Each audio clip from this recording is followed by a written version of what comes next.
One is a notes form for today, and the other one is a worksheet that I forgot to hand out in January, but it'll still be applicable, and if we have some time, we'll go over it. Yeah. Is everybody doing well? All right.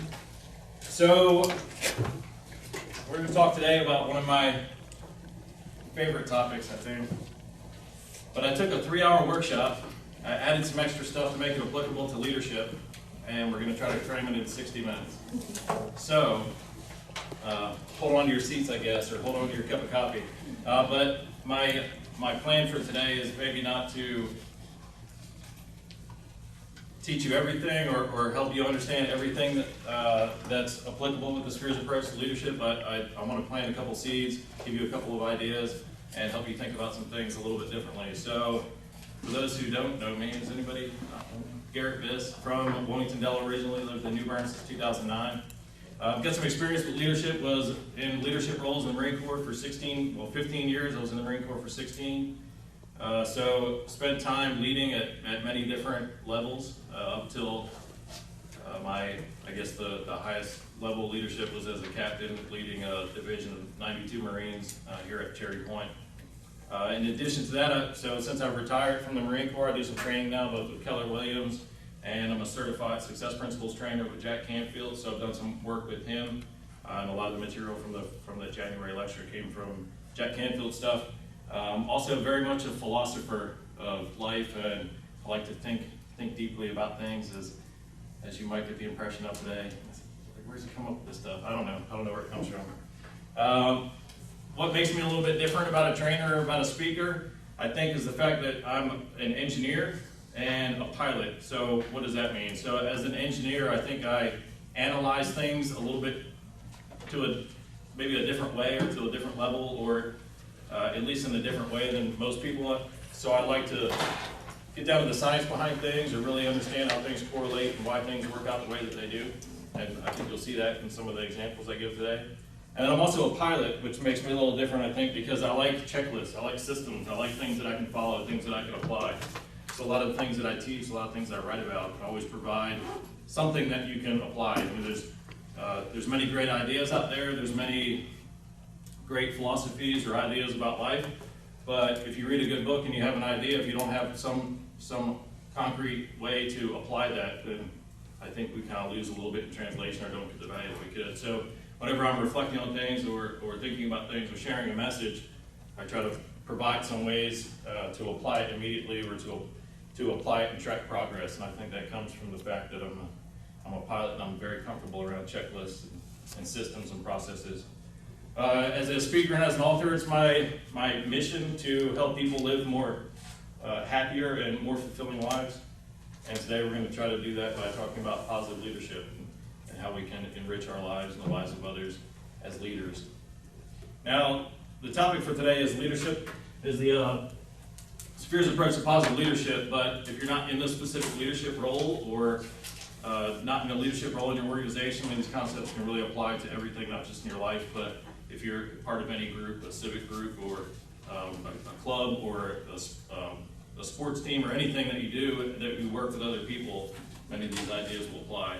So if you're not a leader, or you don't want to be, or you don't think of yourself as a leader, you'll still get a lot out of this morning. Any questions before we begin? All right. A little bit more on the ground rules. I'll try to wrap this up right at the top of the hour. If you have anything that comes up and you need to get out of here, by all means. We're pretty laid back, and if you need to take a phone call or something, or have business, then I certainly understand that. Just step out in the hallway and be considerate. So, the Spheres approach. Who's not familiar with what I mean by the Spheres approach? I need to write a wiki page maybe about the Spheres approach. So the Spheres approach, what I talk about is the concept that I wrote about in my recent book, The Spheres Approach to Happiness and Fulfillment. This applies in the personal life. What we're going to talk about today is how some of these same concepts can apply in the work that we do with other people in our lives, in business and in interacting with other people. So the Spheres approach, for those who aren't familiar with it, the way that I envision the world is comprised of 3 concentric spheres that surround us. The largest sphere I often refer to as the indirect sphere. That's everything that takes place in the world around us that does not directly affect us.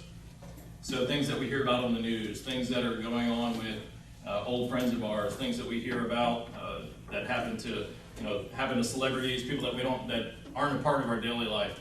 Things that we hear about on the news that are taking place in countries far away, or terrible things, storms and stuff that happen that are far away. These things don't directly affect our lives, but if we think about them, we ruminate on them, and they're always running around our mind, well, then it can affect the way that we perform, it can affect the way that we show up, it can affect the way that we interact with other people and perform in our jobs. So we need to recognize those things that are in the indirect sphere so that we can prevent ourselves from being affected by it.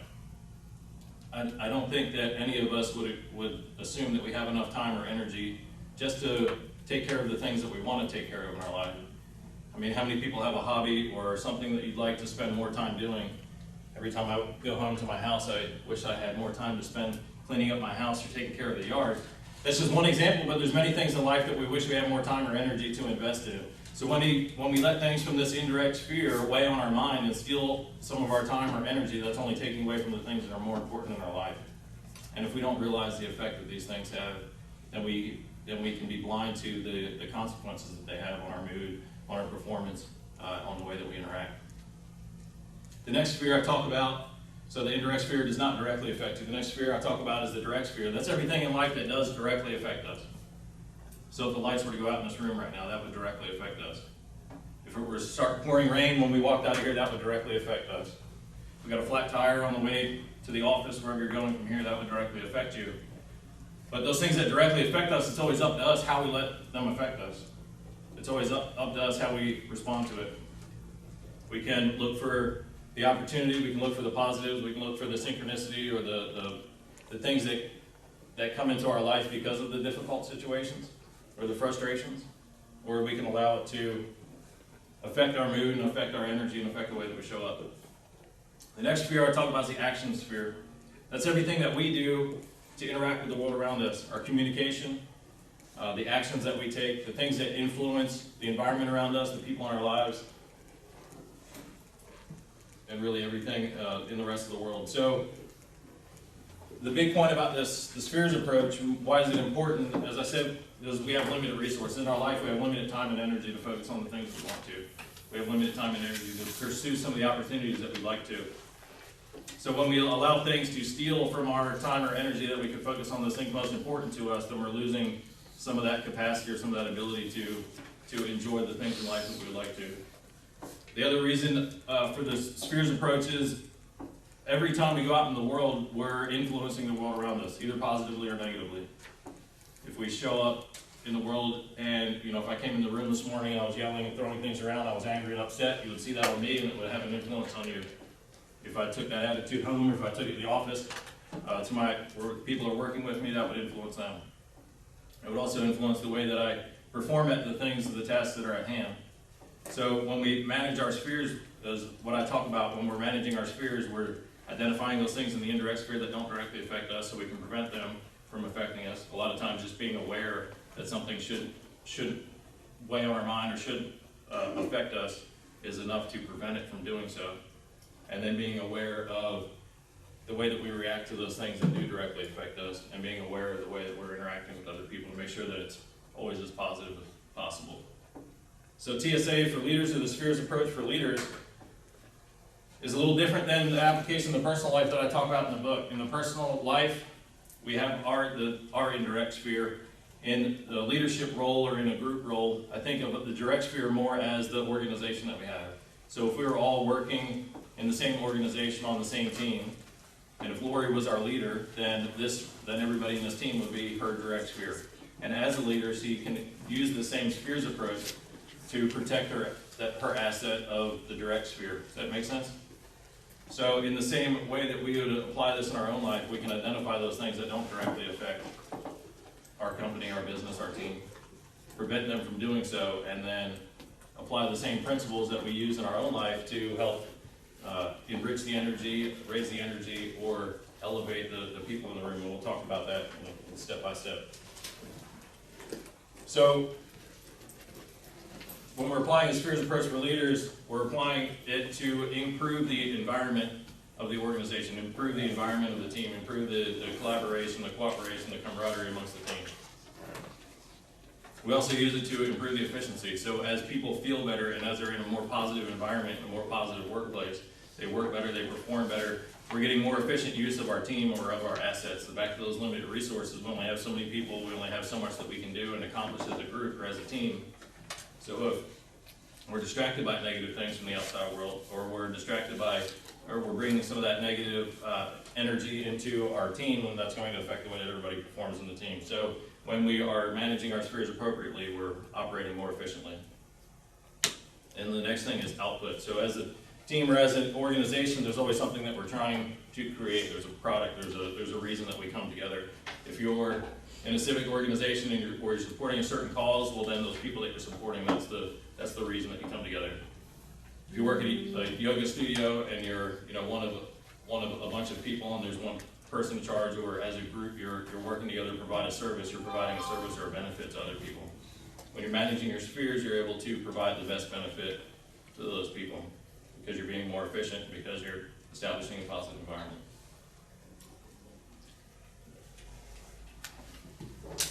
I kind of got a thing for water, so I got to take one break. We'll talk a lot about energy and energy management, but the gist of it is that the environment that we help create affects the efficiency that we have. The efficiency affects our output. So in many ways that it trickles down, it rolls downhill. Which reminds me of another quote about leadership and something else, but we won't get into that right now. Does anybody know what I'm talking about? All right. Managing spheres is a lot about managing energy. So by energy, I mean moods, thoughts, emotions, the energy that we have, whether positive or negative. Because the energy that we have, the moods that we're in, the thoughts that we have, the emotions that we have, that affects the way that we act, the way that we behave, and the way that we perform. Positive energy releases endorphins in us. We talk a lot about in charity, the gifts of giving, and then the common thread. If you were here last month, when we have positive feelings, it releases positive endorphins, or it releases endorphins and oxytocin. And these chemicals in our brain, they make us feel grateful, they make us feel emotions like love, joy, happiness, which all makes us more confident and more optimistic. And when we come into the workplace, when we're engaged in the work that we're doing, how many agree that if everybody on your team was more optimistic and confident, that you would probably get more done and be more effective? Conversely, negative emotions, negative thoughts, negative actions or moods, they release cortisol and increase stress in our body. When we release cortisol, that's the fight or flight hormone. That stimulates other emotions like anger, rage, fear, frustration, and pessimism, which once again, I'll go back to affecting the environment that's around us.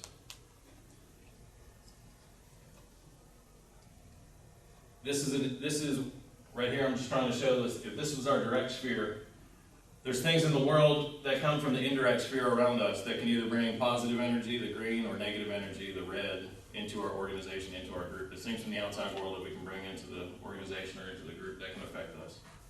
And then the effect or the energy that's in our group and the output that we have through our action sphere, through the way that we interact or communicate with the end user, can either be positive or negative. Has anybody had bad customer service somewhere or a bad experience at a restaurant? So that output, that interaction with their client can either be positive or negative. Conversely, we've had many wonderful experiences. So that's our end user. And think of this more conceptually. Once again, your end user, you could be a retail store, your end user could be a customer, you could be a service provider, if you're an accountant or a CPA or a bookkeeper, you're providing some kind of product, you're interacting with somebody else. If you're a service organization and you're providing for those that are in need or suffering, and those people that you're helping support, that's your end user. Managing sphere is all about managing energy, as I just mentioned, because energy affects everything. Energy affects our creativity. When we're feeling positive emotions, we'll have positive thoughts that'll make us more creative. When we're in a positive state, it makes us more compassionate. Makes us more willing to and able to interact with and work positively with other people. It also affects our resilience. When we're positive and upbeat and having positive thoughts, it makes us more resilient to deal with challenges and problems. It can affect our health. When we go around and we're having a lot of negative thoughts, or we're weighed down by a lot of stress and negative thoughts in our life, it affects our physical health. It affects our strength. Raise your hand if you haven't seen me do an arm strength test, or a kinesiology test. Okay, so there's a couple people, so we'll have to do one. It affects your mood, so the thoughts that you have, the emotions that you have affects your mood, it affects your thoughts. So if you're having if you're feeling negative emotions, it's going to affect your thoughts, and vice versa. If you're having negative thoughts and you repeat them for a period of time, it will affect the way that you feel, it will affect your emotions. But if you wake up and you're sad or you're frustrated, that's going to affect the thoughts that you have. That saying, get up on the wrong side of bed, and then you start out in a bad position, having a bad feeling or bad emotions, that is going to trickle down to the thoughts that you have throughout the day, and ultimately the way that you engage. When you're feeling positive, you'll engage better, you'll be more creative, you'll be more present, and you'll engage much more effectively. So if everybody came to work on your team and they were engaging much more effectively, you see how that would influence the output of the product. Welcome. How are you? Coffee in the back, restrooms out the door. Do you have pens? You need a pen? Okay, wonderful. Really, the energy that we have, the moods that we're in, the thoughts that we have, it affects everything about us. When we're feeling those positive thoughts, when we're releasing those endorphins, when we have that oxytocin release and we're feeling grateful, joyful, it'll affect the way that we perform, and that will affect the results that we get. So the emotion and thoughts and that energy state that we're in is really comes back to everything. How many people thought that you come listen to a Marine talk about emotions and feelings and vibrations? I like to surprise you. All right, let's do a kinesiology test. Can I have somebody volunteer, please? Anybody? Not all at once. All right, wonderful. How are you this morning? Good, how are you? Wonderful. Miss Lori, everybody please give her a round of applause. Okay, so what we're going to do is called an arm strength test or a kinesiology test. What it's going to do is demonstrate what the thoughts or the emotions that we have and how it affects our body, ourselves physically. We'll not only show how our thoughts affect ourselves, but also how the group does. Is that cool? Okay. All right, so you right-handed or left-handed? You're right-handed? Okay, can I have you stand right here and face the audience? And go ahead and stick up your left hand to the side, just like this. Now what I'm going to do is I'm going to push down. And when I push down, I want you to resist and push back up, okay? All right.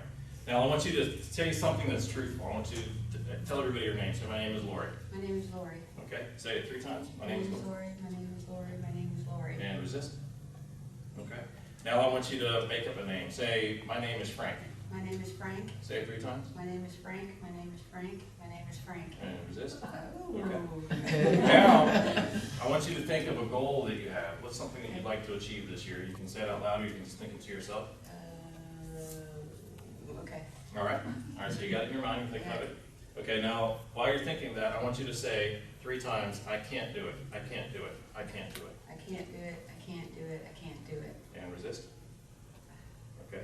Now I want you to think of that same goal. Okay. I want you to picture it in your mind. I want you to picture yourself achieving that goal and all the joy and the excitement and the gratitude that you'll have. Okay. And stick around. I want you to say 3 times, I can do it, I can do it, I I can do can it. do it. I can do it. I can do And it. resist. Feel strong? Yes. All right. So the thoughts that we have, it physically affects our body. It affects the muscles, the way that they operate. I'm not really sure the kinesiology behind it. We might have a resident expert in the back of the room that could illuminate us at some point. No?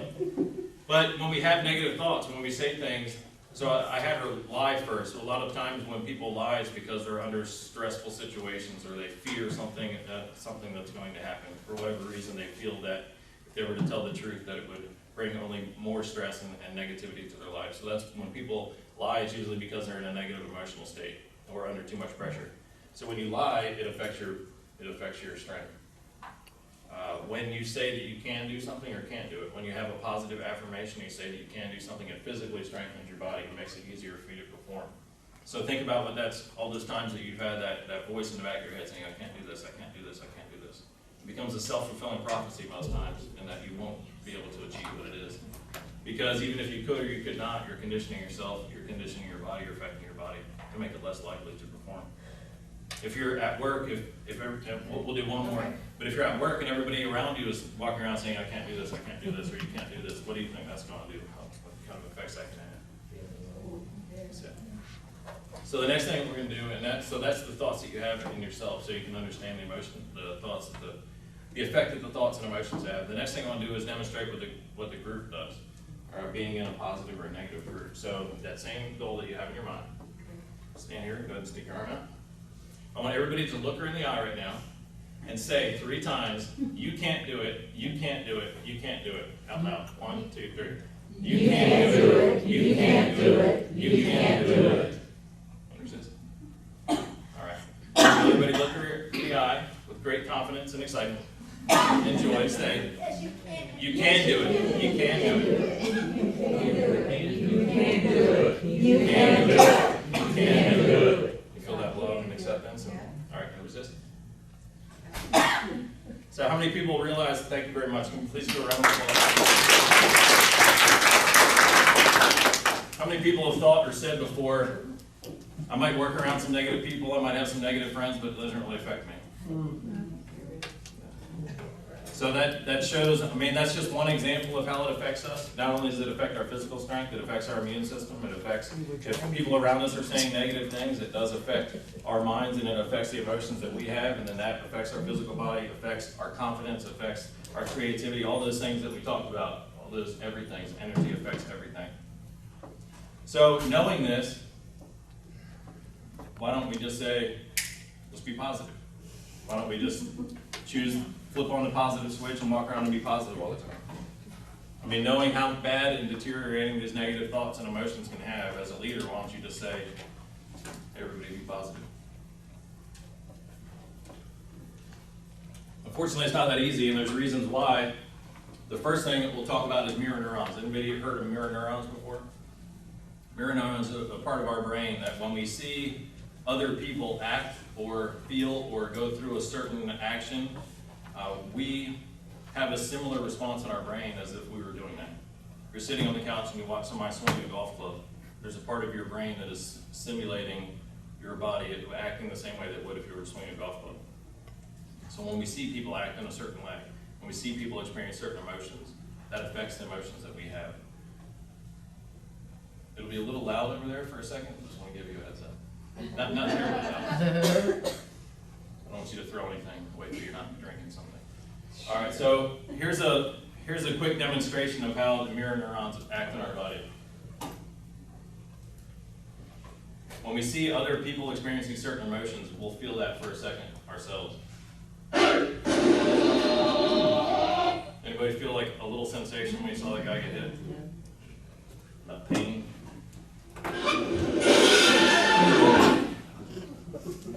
Anybody feel a little sensation inside you saw that? What about fear?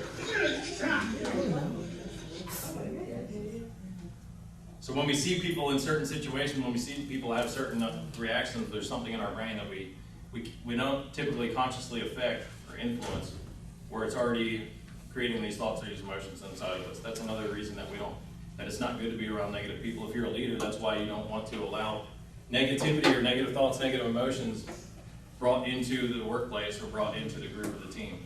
One person is experiencing certain emotions, other people will. What about hopelessness?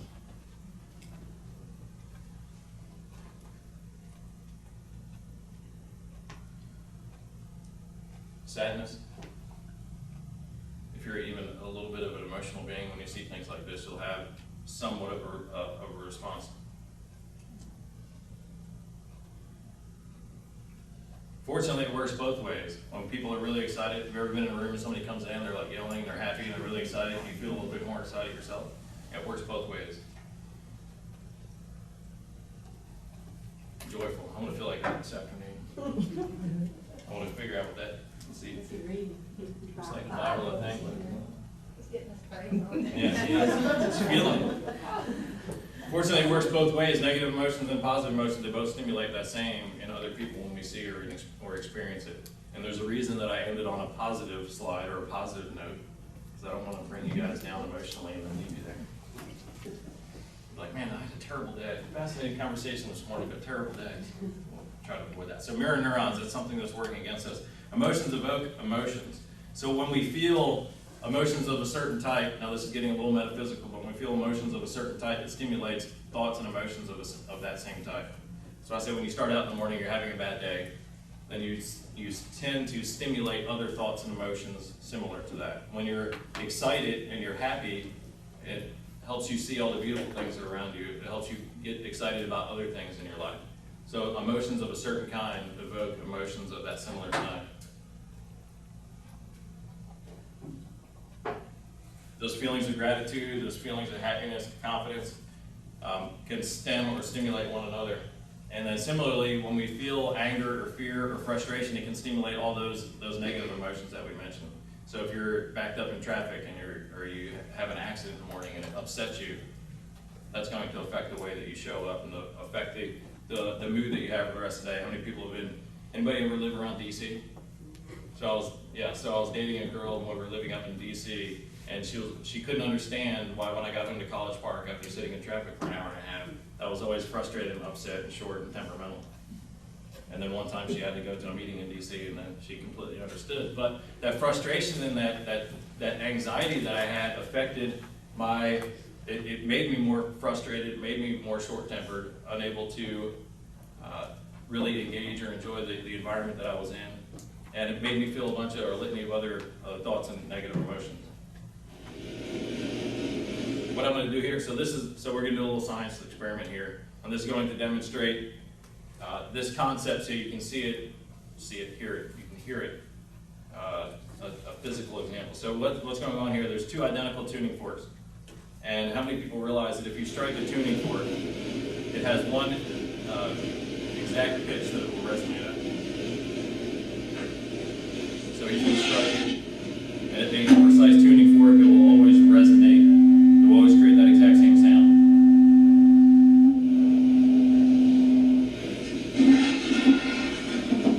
And this is something that's interesting about tuning forks and about, the point is, it's similar to emotion. When you strike that, it's going to resonate at a perfect pitch. Anything else that has the same resonance frequency or vibrates at that same pitch will also be excited if it's in the area. So he never touched that other tuning fork. But because the first one was resonating at the same frequency, it excited the other tuning fork. And now he's going to change the frequency, the pitch of that one tuning fork.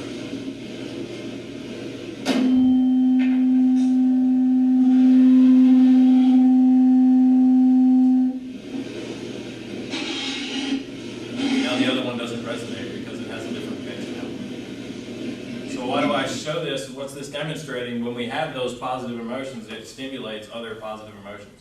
When we go into a room and we're feeling a certain way, if we're angry or we're upset or we're short-tempered, it's going to stimulate those same emotions in other people. That fear, that anger, that frustration is going to spread to those around us. And this is just an example to show why. Does that make sense? Anybody ever seen anything like that before, thought about it that way? I mean, we've all been in a room before where somebody's come in and been upset, or we go into a place and everybody's upset or short-tempered, and then we realize that we're starting to act more like them. And it really only takes one person to bring the mood of an entire room down. It takes one person to bring the mood of an entire room up. Have you ever been amongst a group of people and started to think and feel the same or similar ways that they did when you're working at a certain place or hang out with a certain group of people? So it can influence many things. There's certain things that I was fascinated by when I was in the Marine Corps that I'm not so fascinated by anymore. I don't try to go around and kill everything that's around me. They say, well, the joke in the Marines is whenever you go into a room, be nice to everybody, but always have a way that you can kill them. And know where the exits are. And this will be another demonstration as to why it's so important to manage our fears and why it's so important to identify those negative emotions and deal with them in a way. And we'll talk about ways that we can deal with negative emotions or these negative thoughts when they come up once they're recognized. But this demonstrates why it's so important to recognize and take care of those negative emotions. So what's going on here is can everybody hear the piano chord? If you're to strike the highest chord on the piano, it makes a very sweet pitch, a high frequency pitch, but it lasts a very short period of time. When you strike the low chord, low being equivalent to or associated with those negative emotions that we have, it lasts for a much longer time. I've timed this and I see that it's about 8 to 12 times longer. And the same is true, this is terribly annoying, and the same is true for emotions. When you're upset, when you're angry, when you're frustrated, those emotions tend to last much, much longer. Have you ever been upset by something or frustrated by somebody and you just can't let it go? But you go out and you have a wonderful lunch or you have a great afternoon or something awesome happens to you And by the end of the day, that's kind of, you know, it was sweet and it was enjoyable, but it's gone compared to the frustrations that we have in life. That's one reason it's so important to recognize your emotions, recognize them in your coworkers or in the people that work for you or work with you, and help manage them so that we can alleviate them. Because those emotions affect everything. It affects our performance, affects the camaraderie that have, affects our efficiency. And if we allow those negative emotions to linger, they won't just go away, or they'll go away after they've done a lot more damage than what we needed to allow.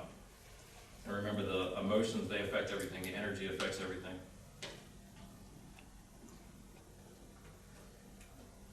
Any questions? So let's talk about the different spheres as leaders and what we can do. So indirect sphere is defined as anything that we cannot control, but it indirectly affects or controls us. So these are all the things that take place in the world around us that we can't affect or can't control. Now, it can influence us, but it doesn't dictate the way that we respond. So if we hear about something on the news, if we hear that the economy is tanking, that could affect us. It could influence us, but it doesn't dictate the way that we react or respond. We might face consequences from it. Something might have happened in the past, and we might have consequences from that. But that doesn't have to control the way that we move forward or the actions that we take right now. Examples, things that we hear about in the news that aren't relevant. Gossip that's not positive or uplifting. Rumors, anything that's creating, stimulating, spreading that fear, spreading that anger, spreading that frustration from things that aren't directly involved or affecting us. What about the past? So the past can influence us. I mean, a lot of times we'll have some regret, remorse about things that happened in the past. But is there anything that we can do to change the past? Some of the things that we might have faced in the past that we might still have consequences from, but it doesn't affect the way that we react right now, or the emotions that we take in the future. I think of when I am dealing with something from the past, I can either have regret or remorse about it, which would be negative, and that would stimulate all those other negative thoughts and emotions, affect me physically, affect my performance. I think of it as like carrying around a suitcase that I'm not using anymore. I'm carrying it around, it's weighing me down, and I'm getting no benefit from it, but it's having an effect on me. Or I can look for the lessons or the opportunities that came from that. I can look for something positive, and I can let it go and move forward. I can put that suitcase down and let it go and move forward. Last night I came in here at about 4:30, 5 o'clock, and I set up all these tables very similarly to the way they are right now.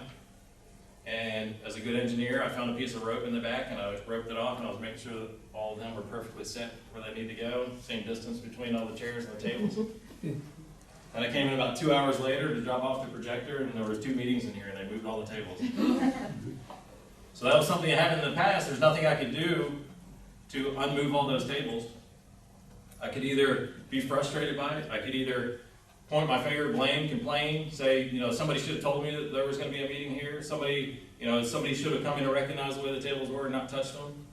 But it was all in the past, and there's nothing I could do about it. So I could look for an opportunity, I could look for a lesson that I learned. I could think to myself, all right, what could I have done differently?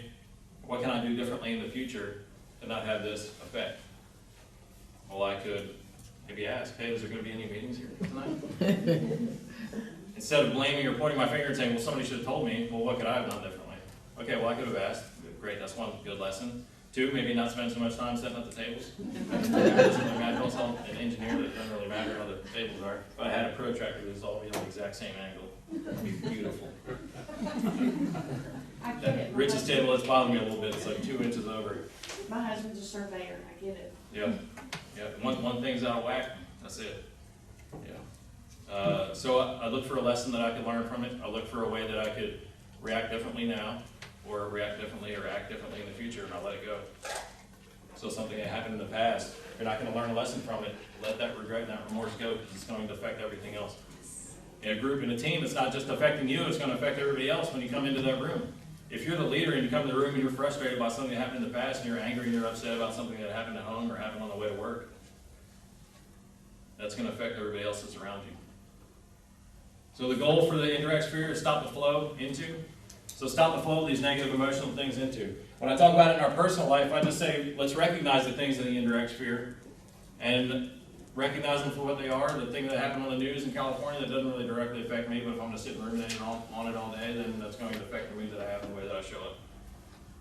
Personally, we can influence those indirect sphere things just by recognizing it. But as leaders, we can't always affect or tell the people that work for us or with us to stop bringing the indirect sphere stuff into.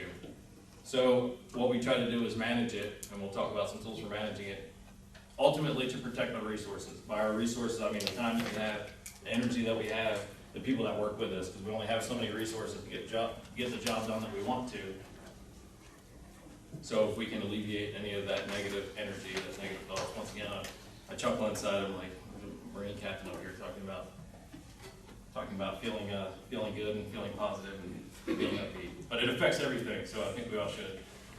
Someday I'll put my flight suit back on and go on base and tell everybody to be more positive. So how do we manage this indirect sphere? First thing is set the example. Don't bring it in yourself. Whatever you do is going to stimulate the way that other people react. If you come in every morning, you complain about things going on at home, you complain about the traffic every morning, okay, we get it. There's bad traffic every morning. Not around here. In DC, pretty bad traffic. But we get it. Don't bring it into the office. Set the example. As a leader, set the example. There's a gentleman I know, his name's Mike, he lives out in Charlotte now. And he was in a sales team, he had a small sales team working for him. And once he had 4 or 5 people that were all working for him, working underneath of him, he thought, yeah, I really made it. So this is great, I'm getting commissions on all these other people. It was like a Tuesday afternoon, he was sitting out by his pool, just kicked back in a lounge chair, and he's like, you know what, let me call my team and make sure that they're working hard. So he calls one guy, hey man, what's going on today? How many calls did you make? The guy says, I'm taking the day off, I'm kicked back in my lounge chair, sitting by my pool. Calls another guy, hey, I'm sitting back by my pool, relaxing in a lounge chair, I didn't make any calls today. They were just mimicking what he was doing, and he set the example of, hey, let's ease back. Let's take this leadership role, and let me relax and manage the team, but everybody was following his example. Not what he said, but what he did. So set the example for what you bring into the workplace. Some ways to do that, and there's a couple different universal laws. I'll only mention a few right now. First one is relativity. If you're not familiar with the book, so I talk about in the indirect sphere, identify those things, put them out of your mind so you can focus on the direct sphere. That's everything that does directly affect or influence you. And then I provide 7 different tools that we can use to always find a positive side of things that happen in our life. Whatever the negative is, there's 7 tools that we can use to kind of distill out or find that silver lining, find that positive. The first one is relativity. Relativity says that nothing's either good or bad unless we compare it to something else. How's the economy right now in America? Raise your hand if you think it's good. Raise your hand if you think it's bad. Raise your hand if you have no idea, because you don't watch the news. All right? Many people will say the economy right now in America is bad. Maybe it is bad if we compare it to something that's better. If we compare it to after World War II, if we compare it to other times in our nation's history. What if we compare it to the economy of Greece or Brazil? How's it look? Pretty good or pretty bad? Yeah. So that nothing is good or bad unless we compare it to something else. If we're comparing it to something better, then it's going to feel bad. If we compare our position, if we compare our team, if we compare our output to something better, it's going to appear bad. If we compare it to something worse, if you look at your output, look at your results, you can compare it to something better and it's going to feel bad. Do you want to stimulate those bad emotions? Do you want to stimulate those bad thoughts? Do you want to spread those bad thoughts and emotions around to your team? Next thing is polarity. With everything that happens that's good, there's something negative that comes with it. And everything that happens that's negative, there's something good. We talked about the past. There's something bad that happened in the past. There's also the positive of an opportunity to learn a lesson, an opportunity to do something differently. With every bad thing, there's either an opportunity or a positive. There's a Lexus dealer out in California in the late 80s, and there was a downturn in the economy, and a lot of people stopped spending that extra money on nice fancy cars, so their sales plummeted, and they were affected just like many other luxury item sellers and dealers were affected. When their numbers started to drop and they weren't performing the way that they were, the manager recognized that he had an opportunity to do things a little differently. Had he not had this downturn in sales, had he not faced the problems that they were economically within the company, then he would have recognized that maybe there's an opportunity to do something a little differently.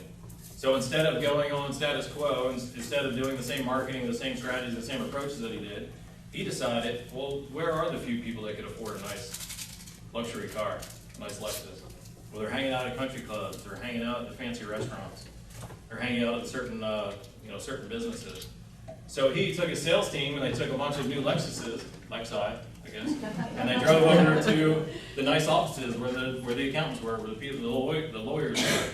Lawyers make money in the uptime and the downtime. So they took cars over and they said, hey, have you heard about all the new features on the new Lexus this year? You heard about the ways it's all different? Oh no, I haven't. Well, tell you what, why don't you take this key, you drive it around, you take it home today, drive it for a couple days, we'll come back in a few days and we'll get it. Has anybody ever sat in a friend's brand new car and thought, man, my car sucks? So what do you think that did to their sales when these people have spent 2 or 3 days in a brand new Lexus? Do you think they decided maybe they'd make that emotional decision and buy a new car? Absolutely, their sales skyrocketed after that. So had it not been for that negative, had it not been for that downturn, they wouldn't have looked for that opportunity. There was also a positive that came with that downturn. That's polarity. With every positive, there's a negative. There's 5 more universal laws. If you're not familiar, I've got some sheets up here. I'll email out a sheet that lists all 5 of them. Once again, they're just tools or ways that we can filter through events to find the positive. Always gotta have a good comment, right? So this call may be monitored and recorded because otherwise nobody would believe how stupid some tech support questions can be. This other guy called customer service. No, I'm not angry at you, sir. I'm angry at the random act of fate that directed your call to my extension. Sometimes things happen in the world around us and we can't affect them. Sometimes things are indirect, but we can allow that to weigh on us or we can just deal with it.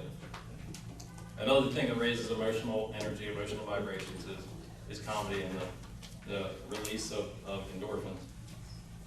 So the direct sphere, there's everything that happens in the world that does directly affect us. And we must either react or respond to it. So if the lights went out in the room right now, we would have to react or respond to that. It's up to us to choose how. We can start throwing stuff around and cussing and saying this is the worst day of my life and I hate everybody. We could freak out and run out of the room, or we could act more calmly. Somebody could take out their cell phone and shine the light around so we could all get out safely. But it's up to us how we react or respond. From the science of success, I talk about E plus R equals O, so there's a little bit more science for you. E plus R equals O says the event that happens plus your response to it is what dictates the ultimate outcome. But you control the response. You control the way that you respond to things. Therefore, does anybody know what that little triangle thing means? Delta? Any math nerds? Change, delta? That, if it was 3 lines, it would be delta, it would be changed. And 3 dots means therefore. So, because you can affect your response, because you're in control of your response, therefore, you're in control of the outcome. It's up to you. Examples, so the energy, the behavior of the group. This is something, so this, right now, this is our direct sphere, this is our group, this is our team. We're all working together to create a product and outcome. So the energy or the behavior of that group is something that's going to directly influence our outcome. We need to either react or respond to it. The box, when I talk about the box, I mean the box that we have to operate in, the legal regulations, the maybe company policy, maybe the laws of physics that we can't change without a lot of effort. But the box that we're operating in, so that's something that does directly affect us. We can either be frustrated by it, we can either cuss about the laws and be frustrated by the things that are affecting us, or we can look for an opportunity. The resources that we have available to us, these are things that directly affect us. Relevant news, so if something happens that does directly affect our opportunity, our company, the work that we're doing, that would be relevant news. It's not something that happened in a foreign country, it's something that happened in the industry that doesn't affect us. It's something that's relevant to us. Real estate agents, if the interest rate went up 3 or 4%, that would be relative to us. That would make a difference. And as the leader, everything's ultimately up to you, the direct sphere. You're a major part of that. The goal is, once again, to protect our resources being the expenditure of our time, of our energy, and the people that work for us. And our goal is to elevate the efficiency, elevate the emotions, elevate the thoughts, elevate the camaraderie, the productivity, and the output. First thing is don't don't perpetuate it, don't condone it. So when people are bringing these negative thoughts, negative emotions, negative mood into the office, don't perpetuate it, don't condone it. Set the tone yourself. Once again, be the example. When you set that tone yourself, you're being the leader, you're setting the example. People are going to follow somebody. Somebody's going to set the tone in the office.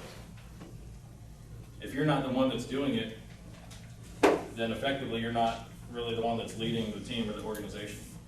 If somebody else is setting the tone, if somebody else is dictating how everybody's going to operate. Gandhi said, you must be the change that you want to see in the world.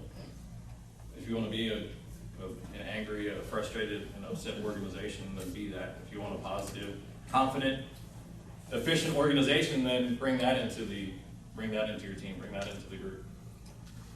Managing the direct sphere. So once again, those negative things that we face, those frustrations that we face, either ourselves or that people in our organization, our team are facing, there's ways that we can find the positive. And I think as a leader, it's important to find the positive in situations that affect us directly, find the opportunity, and share that with the group, instead of sharing the frustrations. Instead of coming in and saying, hey, the interest rate just went up 2 points, it's terrible, I'm gonna go sell my car and put my house on the market because I'm gonna lose my job, my income. We can say, this is awesome, we've got an opportunity to change how we do things. There's gotta be some opportunity out there to make money, and we have a chance to go find it. But whatever that mood is, whatever that tone that you bring in, is going to affect the thoughts of everybody else, that resonance. You're gonna spread those thoughts, spread those emotions. So relativity, so present and the future. So present comes from the situation that we're dealing with in the present, whether we feel optimistic, positive, upbeat, or whether we feel negative. Once again, this comes back to relativity. What are we comparing it to? If right now I'm frustrated, I'm upset, and I think everything in my life is terrible, it's because I'm comparing it to something that I think would be better. If I'm frustrated by the little bit of sleep that I got last night, or frustrated by the condition of my house, or frustrated by the temperature in this room, it's because I'm looking at something that's better. I'm saying my situation's not that good. And the difference between your situation and what you're imagining, that's where that frustration, that's where those negative emotions, that's where that anger comes from. If instead I were to think about something that's worse, okay, I didn't get much sleep last night, but I got a lot more than no sleep. There's been some nights I've gotten no sleep. Okay, my house isn't in the condition that I want it in. There's messes everywhere, but I have a house. My house didn't burn down last night. That would be something that's much worse, and now all of a sudden I feel better. Now the difference between the worst that I imagined. So not only does that affect us, but similarly, you need to find these positives, find these positive ways to look at things, because once again, you're setting the tone, and what you say or what you feel is going to perpetuate to those that work with you and for you. Future is the same way. When we think of something in the future, everything that's in the future that's in our mind, it's imagined. We don't know what's going to happen. Roy probably does, but nobody else knows what's going to happen in the future. So when we think of something that happens in the future, and we think of some negative consequence, if I thought I was going to come in here and my pants were going to fall down while I was giving this lecture, and then that created stress and fear and anxiety inside of me, those will all be negative things that are perpetuated from an imagination of something that has no more reality than a positive alternative. So if we think about the negative, then we're setting up the stage, we're breeding ground for those negative thoughts, negative emotions. If we allow people to bring news stories in of what's going to happen in the next year, or what's going to happen in our company, like, oh, did you see those consultants coming in, everybody's going to get fired type thing. Well, if you're perpetuating those negative thoughts about things that you don't know about, or you're speculating about the future in a negative way, you're going to have those negative thoughts, negative emotions. Everybody that works with you will, and the performance is going to suffer. Polarity. So with every bad thing that happens, there's something positive. When something bad happens, you want to talk about the bad things, or do you want to talk about the positive? I think back to high school or collegiate sports, and especially the younger level sports. Whenever they lose a game, whenever something bad happens, the coach is like, "Hey man, it's fine. We went out there, we had fun. Let's rattle off all the positive things. We had fun. We tried hard. We had a chance to come out and play a sport and be amongst our friends, and we'll do better next time." A little pep talk. He could have talked about all the plays that were messed up, everybody that underperformed, the fact that they lost and they were on a losing streak. He could talk about all the negative things. But with every experience, there's also a positive side to look at. And if you're managing the energy and the mood and the emotions of everybody that's in your team, and therefore the output of your team, what do you think you should focus on? Cause and effect. So this is another law, I'll just touch on it briefly. It says everything that we put out is what comes back to us. The energy that we put out is what comes back to us. The actions that we take that we put out is what comes back to us. The way that we respond to things. So, has anybody ever seen, I think of my daughter when she would fall and hurt herself. The younger the child, they usually look at you to see how they're supposed to respond. And if you freak out, then they're going to freak out. And if you laugh, then many times, more than not, they laugh as well. If you brush it off like it's not that big of a deal, then they see that and they react the same way. What you put out comes back to you many times. An experiment that I love to do is going into places of work or restaurants or stores and just being overly positive and upbeat and just like ridiculous. And then stop for a moment and just look at somebody in the eye and just talk to them. How's your day? What's going on? Good. You do that to a cashier, 9 times out of 10, they don't know how to react. Because they're used to people just coming in, let me get that, and then here's my money, hold on, I'm on the phone, and not being treated like another human being, like another person. If you come in and you put out a different kind of energy, it's amazing when you see their face light up and their change. And then the service that you get is reflective of that. And the feelings that you feel inside. Once again, that resonance, that feeling, that emotion that I demonstrate affects other people. Think about that when you're coming into the office and you're frustrated. Throw your stuff down. Start yelling about things. Set that tone. Does anybody work for a boss that kind of comes in like that when it sets that tone? Yeah. So what you put out comes back.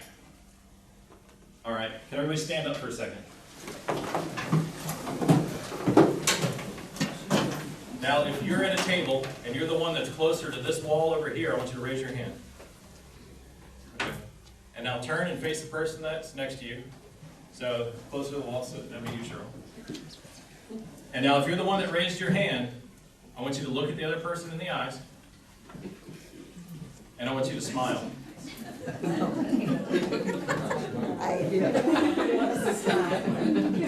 Just a big grin.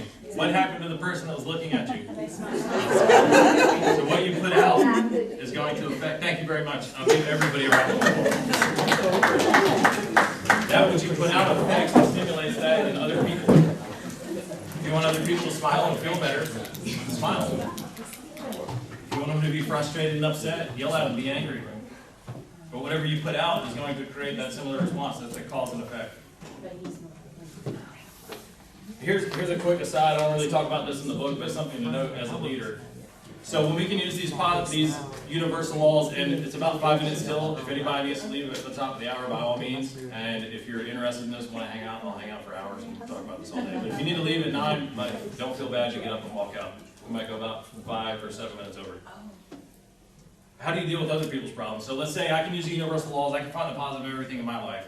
I can be upbeat. I can bring that energy into the workplace. What happens with somebody that works for you that has a bad situation in their life? You know these universal laws. Can you help them in a certain way by knowing these universal laws? Yes, many of us would feel maybe inclined to say, well, I know that you blew out a tire on the way to work and you were an hour late and you missed that meeting. But here's the positive. Has anybody ever had a friend or somebody try to tell them all the positives of the crap that's going on in their life? Does that fix all your crap? Is that like being used to that new way of thinking? No. If you're a man, I know you've tried. Let me tell you one. This is the way it is. Think this way. That doesn't work. So how can we use these benefits? How can we use these universal laws to help fix or help those people that work for us or with us? I found the most effective way to do it is not overtly, not directly, but more indirectly. So as the leader, talk about how I'm applying these universal laws in my life. I had a flat tire right after I got my latest car, my Sonata. I had a flat tire and I was frustrated by the fact that I had a flat tire, but I was like, this is awesome. I'm going to go get to check out the new Hyundai dealership. I'm going to go, this is the reason I'm going to go in and have my car like fully inspected, make sure that everything's going well with it. So I found the positive, I found the opportunity.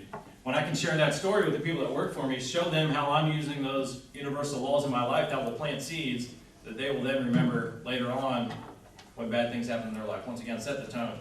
Instead of me telling you how to fix your problems with my universal laws, let me show you how I'm applying them in my own life.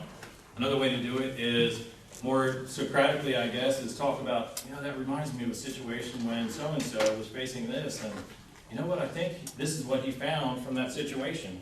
Not saying like this is what your positives are, but kind of planting that seed once again, giving an example.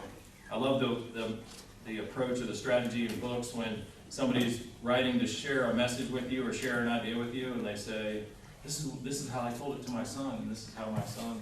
So it's really the approach is what they're trying to do is say, this is what you should learn, this is how you should apply it in your life, but instead of coming across and being offensive like that by suggesting that you don't know how to live your life, well, let me tell you about this little 7-year-old, and this is how they explained it to him.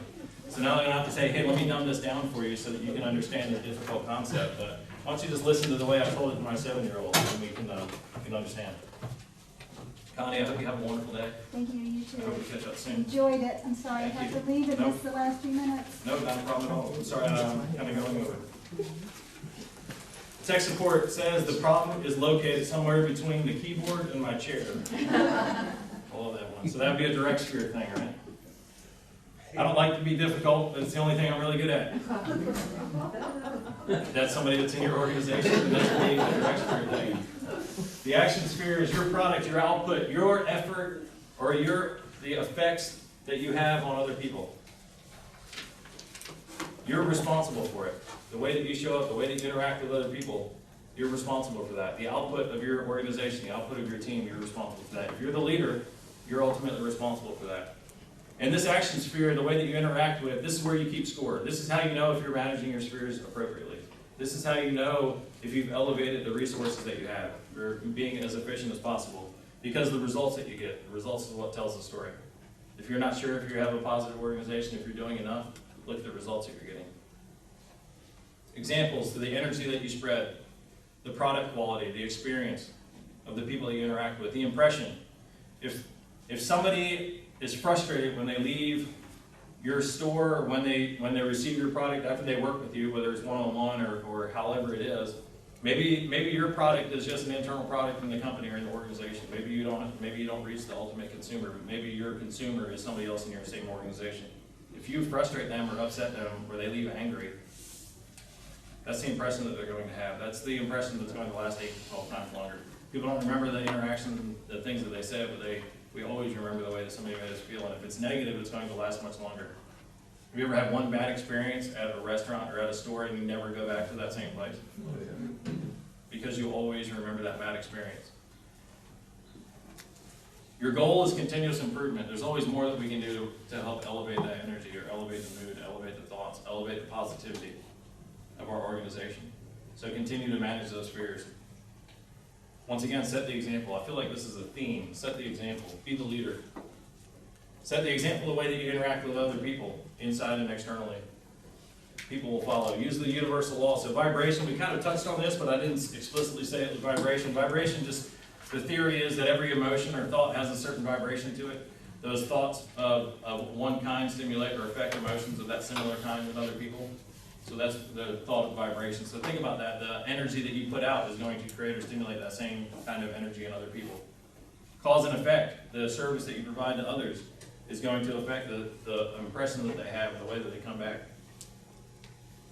Whatever you put out is going to come back to you, whether that's through repeat sales or whether it's through good testimonies, whether it's through just them, spreading word about you or about your service. Transmutation of energy, this is another law, and what I'll say about it real quickly. Transmutation of energy says that we can take energy of one kind, we can take thoughts and emotions of one kind, and we can use that to transmute to thoughts or emotions of another kind. We can take a bad experience and leave somebody with a positive one. I was talking with some of the leaders at Carolina East yesterday, and they talked about the many times they get cards in the mail. They get cards or letters back saying how wonderful their service was and how positive their service was. Now, when these people drive down the street and they see Carolina East, they're left with positive thoughts, positive emotions. Normally, when we see medical centers, we think of a hospital, we think of negative things that came from that experience. But they're able to take a negative situation, somebody going in to receive care at a hospital, and turn it into something positive. They're able to transmute that negative, identify the opportunity, and create something positive from it. In real estate, we see that a lot of times as well, especially if we have a client that's in a bind or in a bad situation, and they're frustrated, they're angry, and they're upset. They have a lot of energy, a lot of emotion. We can use that to create a positive experience and transmute that energy to something that's wonderful through the service that we provide by identifying that opportunity. When I agreed to have dinner with you, I accidentally hit reply to all on the email. Long story short, I'm now dating 112 people. So the actions that we take have effects on others. Here's a good graphic, because I like pictures. So this is our organization. That's the direct sphere. That's our organization. That's our team. We have things from the indirect sphere that are both positive and negative that are coming into that organization. We as leaders, what we like to do, what we want to do, our goal is to block that flow of negative energy into the organization, whether it's negative energy that we bring in, or that gossip, the news, the stories, the things that other people bring in. Once we block it, we greatly reduce the negative energy that's within our organization, the pessimism, the frustration, the anger that's within the organization. Then through using the universal laws, we can manage the remaining negativity that's in the organization and get rid of it completely. And what's that ultimately do? Make sure that our action sphere, make sure that our output, our interaction with the world around us is always positive, and that we positively affect our end consumer, and that's our goal right there. A smiley face on the end consumer, because that's going to affect our business. And then ultimately, a smiley face inside the company, because everybody's positive and we're doing great things and having great influence. Once again, this doesn't have to be a company. You don't have to be leading a team at a company or be a leader at your organization. This could be just the people that you interact with outside. This could be your family. You as a leader, this is what you're responsible for. You're not responsible for those things in the indirect sphere that are going on around you. You're responsible for the energy that's within your organization, within your direct sphere. You're responsible for the service that you provide or the actions that you take through that action sphere. I think of being a leader as like a gardener.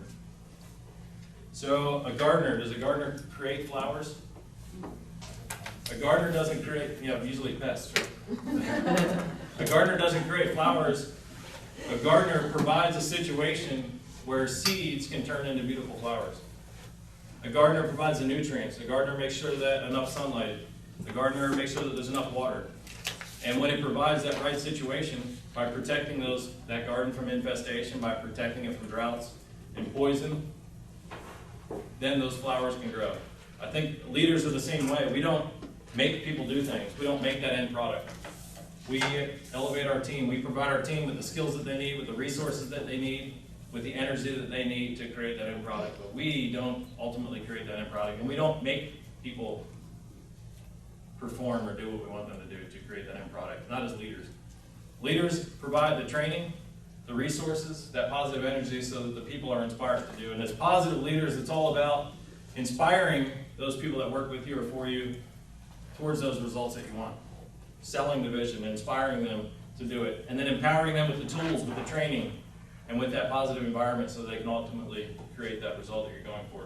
That's our goal as leaders. And ultimately, it's all up to you. Real quick summary. So negative energy from the indirect sphere, stop it. Stop the flow of it into the organization. The direct sphere, shine on the positive. Find the positive, elevate the positive.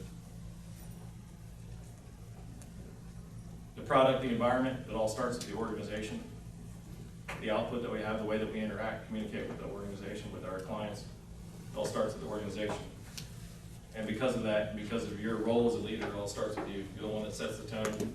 You're the one that manages the organization and the team. Questions or discussion? Any thoughts? Any questions? Anything not clear?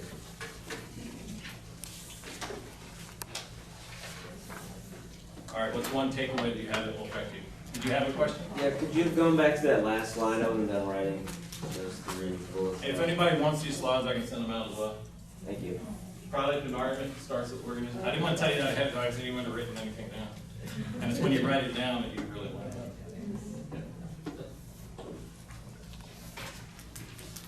Got it? Good?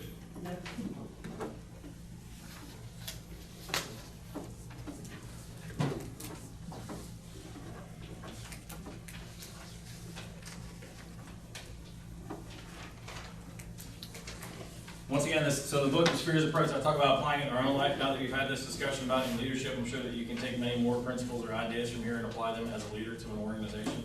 I've got some here, they're usually like $17, $18 on Amazon. If you want one today, you can have it for $10. If you know anybody that needs to read it. Once again, Socratically, right? Like suggesting, hey, this is a fascinating book, you should read it. Maybe it'll influence the way that they think. It is. Yeah. Thank you very much. instead of saying like, hey, you need to read this, like, hey, there's something in here that you need to apply. Say, hey, I'm kind of fascinated by this. So takeaways, what's one takeaway? We'll wait till I hear three. What's one takeaway that you'll be able to apply, or something that you learned this morning that will affect you? Anybody? Thinking positive. And being able to discern that indirect and direct of fear, so that those things don't influence me, I love them. Especially bad attitudes in the workplace.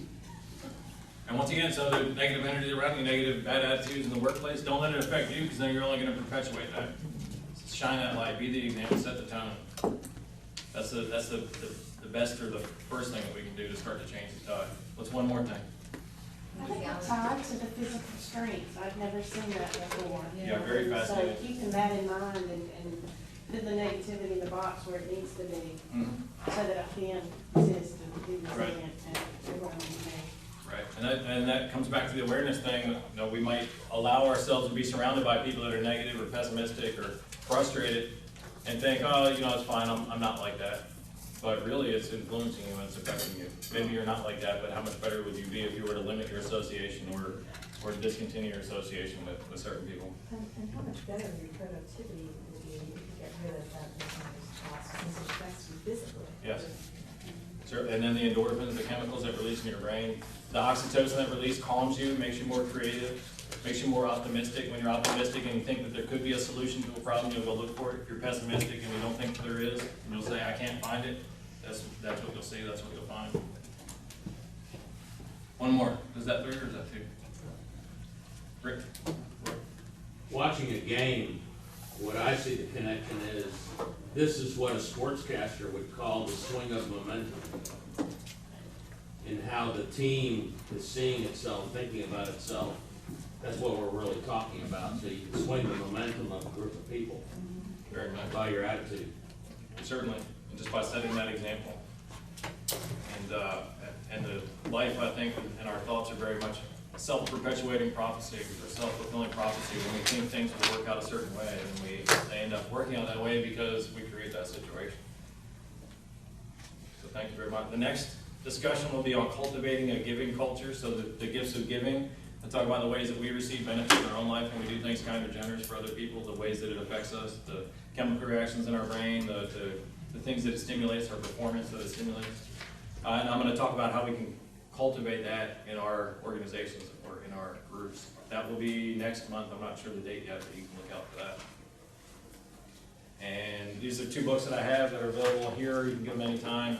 If anybody wants to make a donation to my GoFundMe, so I'm the founder of a nonprofit called 1 Million Gold. We're going out to Nicaragua in 2 weeks to provide a water filtration system to a school in need, 1,500 kids, Alfonso Cortez School.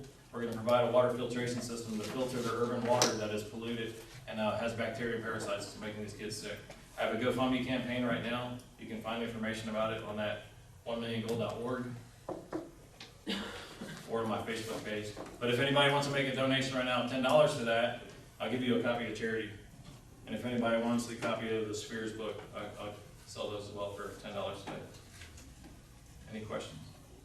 Thank you for your extra 11 minutes of time this morning. And I'll hang out all day.